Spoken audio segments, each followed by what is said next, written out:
नमो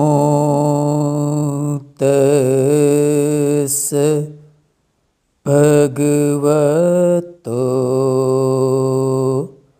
अरहतो सम्मा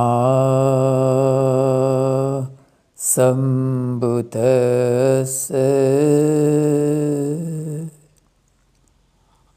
भगवान तथागत सम्यक संबुद्ध को 3 बार वंदन करते हुए डॉक्टर बाबा साहब भीमराव अंबेडकर की धम्म क्रांति को अपना जीवन समर्पित करता हूँ। हमारे पूज्य गुरुवर्य भदंत प्रज्ञाबोधि जी, जिनके चरणों में सादर प्रणाम वंदन, और हमारे चैनल को देख रहे सुन रहे सभी श्रद्धावान उपासक एवं उपासिकाओं के प्रति खूब खूब मंगल कामना। जैसे कि हम सब जानते हैं, वर्षावास के शुरू होते ही भगवान बुद्ध और उनका धम्म का अनुवाद, अध्ययन एवं पठन हम रोजाना YouTube एपिसोड के माध्यम से आप तक पहुंचा रहे हैं। तो इससे पहले के एपिसोड में हमने जाना कि जो ब्राह्मण ग्रंथ है उसके अंतर्गत जो ब्राह्मणों ने अपने लिखे हुए ग्रंथों में क्या उनका कहना था, उनका दर्शन, उनकी मान्यता, उनकी जीवनचर्या, उसका सामाजिक बंधारण का ढांचा किस प्रकार का था, इन सब बातों को हमने इससे पहले के एपिसोड ब्राह्मण ग्रंथ में। तो आइए हम अगले एपिसोड में जाते हैं, उपनिषद तथा उनकी शिक्षाएं। उपनिषद साहित्य का एक और भाग थे। ये वेदों के भाग तो नहीं है, यह धर्म वैधानिक प्रमाणिक नहीं है।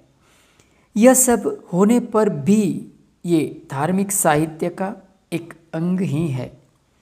उपनिषद बहुत बड़ी संख्या में है, कुछ महत्वपूर्ण और कुछ एकदम महत्वहीन है। यानी जो उपनिषद थे उसे वेदों का एक हिस्सा माना जाता था, लेकिन ऐसा नहीं है। हर एक उपनिषद में कुछ उपनिषद बहुत ही महत्वपूर्ण थे और कुछ उपनिषद बिल्कुल ही महत्वहीन है। आगे कुछ वैदिक सिद्धांतों को मानने वाले ब्राह्मण पुरोहितों के विरोध की श्रेणी में आते थे। वे सभी इस विचार से सहमत थे कि वैदिक अध्ययन अज्ञान और अविद्या का ही अध्ययन है। वे सब इस आकलन से सहमत थे कि चारों वेद और वैदिक विज्ञान का अध्ययन नीचे दर्जे की अर्थात अपरा विद्या थी। कहने का मतलब यह था कि हिंदू साहित्य में जो उपनिषद और वेद थे, तो वेदों में भी जो उपनिषद की जो परंपरा थी, उपनिषद का जो सिद्धांत थे, उनकी दार्शनिक मान्यताएं थी, उनके विरुद्ध में, उनके अगेंस्ट में भी उनका खंडन करते हुए उपनिषद में बातें बताई गई थी। इस तरह का तात्पर्य कहने का था। आगे उन सभी ने एकमत होकर वेदों की दिव्य उत्पत्ति पर प्रश्न उठाया। यानी स्वयं उपनिषद में भी वेदों की जो मान्यताएं थी दार्शनिक, उसके ऊपर सवाल उठाया है। वे यज्ञाहुति, मृत्यु अथवा श्राद्ध पर दान और ब्राह्मण पुरोहितों को भेंट देने जैसे ब्राह्मणी दर्शन के मूल्य सिद्धांतों के महात्म्य को एक मत से अस्वीकार करते थे। अर्थात उपनिषद में भी जो ब्राह्मण के ग्रंथों में दान के ऊपर, ब्राह्मण पुरोहितों को दान और भेंट देने के ऊपर, तथा जो वेदों की दिव्य उत्पत्ति है उन सब के ऊपर उसका अस्वीकार करते हुए उपनिषद में इन सब के ऊपर सवाल उठाए गए थे। आगे, किंतु यह उपनिषदों का मुख्य विषय नहीं था। उनकी चर्चा का मुख्य विषय था ब्रह्म और आत्मा। यानी उपनिषदों में वेदों के अगेंस्ट में, वेदों के विरुद्ध में कुछ बातें जरूर थी। वेदों की कुछ दार्शनिक मान्यताओं का अस्वीकार जरूर किया था, लेकिन वो उनका मुख्य विषय नहीं था। उपनिषद का मुख्य विषय था ब्रह्म और आत्मा। आगे, ब्रह्म ही वह सर्वव्यापक तत्व है जो विश्व को बांधे हुए है, और मुक्ति भी इस बात में है कि इस बात का बोध हो जाए कि आत्मा ही ब्रह्म है। अर्थात कहने का तात्पर्य यह था कि आत्मा और ब्रह्म को ही सर्वे सर्वा माना गया था उपनिषदों में, और आत्मा ही ब्रह्म है। अगर इस तरह जान लेते हैं तो मुक्ति मिल सकती है। इस तरह की दार्शनिक मान्यता उपनिषद में थी। आगे, उपनिषदों की मुख्य अवधारणा यह थी कि ब्रह्म ही सत्य है तथा आत्मा वही है जो ब्रह्म है। उपाधिग्रस्त होने के कारण ही आत्मा को इस बात का बोध नहीं होता कि वह ब्रह्म है। कहने का मतलब यह था कि ब्रह्म ही सत्य है और वही आत्मा है। हमारा जो मानसिकता है, हमारा मन है, वो राग द्वेष मोह की उपाधियों से ग्रस्त है। इस बात को लेकर, इस अवरोध को लेकर आत्मा ब्रह्म है, इस बात का हमें ज्ञान नहीं हो। प्रश्न था, क्या ब्रह्म एक वास्तविक सत्य है? उपनिषदों की अवधारणा इसी एक प्रश्न के उत्तर पर निर्भर करती है। जो उपनिषद थे उनकी अवधारणा, उनका दार्शनिक फिलोसॉफी एक ही बात पर अवलंबित थी, और वह यह कि क्या ब्रह्म है वो वास्तविक सत्य है। आगे, बुद्ध को ब्रह्म की वास्तविक सत्यता के समर्थन में कोई प्रमाण नहीं मिला, इसीलिए उन्होंने उपनिषदों की अवधारणा को अस्वीकार कर दिया। भगवान तथागत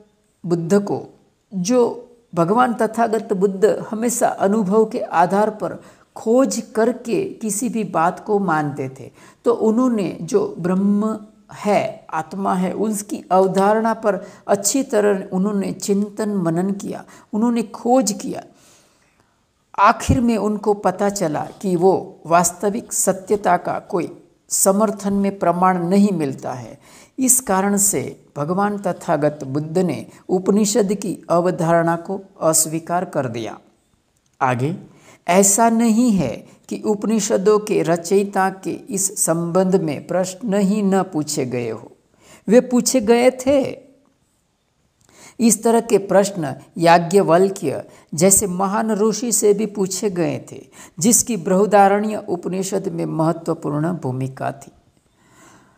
कहने का मतलब यह था कि इस प्रकार का प्रश्न कि जो ब्रह्म है वो सत्य है कि नहीं, उनके समर्थन में कोई प्रमाण है कि नहीं, इस तरह का प्रश्न विविध ऋषियों को पूछा गया था।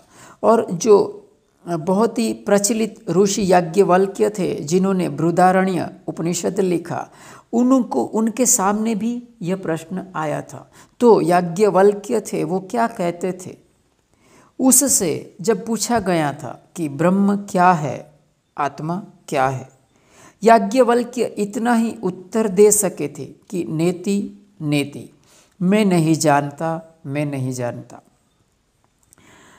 जब याज्ञवल्क्य बृहदारण्य उपनिषद के रचयिता के सामने यह प्रश्न आया कि क्या ब्रह्म सत्य है, कि ब्रह्म क्या है, आत्मा क्या है, तो उनका उत्तर सिर्फ दो ही शब्दों में निपट जाता था कि नेति नेति का अर्थ है मैं नहीं जानता, मैं नहीं जानता, अर्थात यह नहीं है, ये नहीं है, यह भी नहीं है, यह भी नहीं है।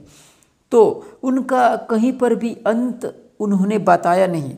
उनका जो तर्क था, उनका जो दार्शनिक फिलॉसफी थी, वो कहीं पर रुकावट नहीं पा सकती थी।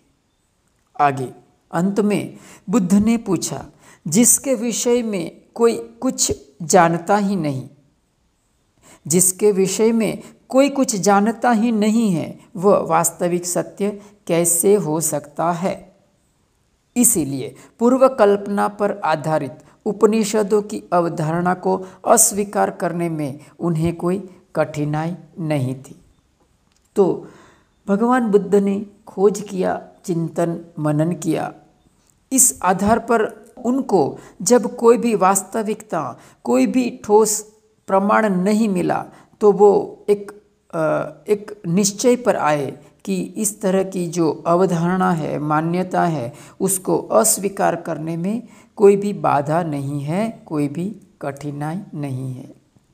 इसके साथ ही ये एपिसोड उपनिषद तथा उनकी शिक्षाएं समाप्त होता है। फिर मिलेंगे अगले एपिसोड में। तब तक के लिए सभी उपासक एवं उपासिकाओं को खूब खूब मंगल मैत्री और साधुवाद। साधु साधु साधु।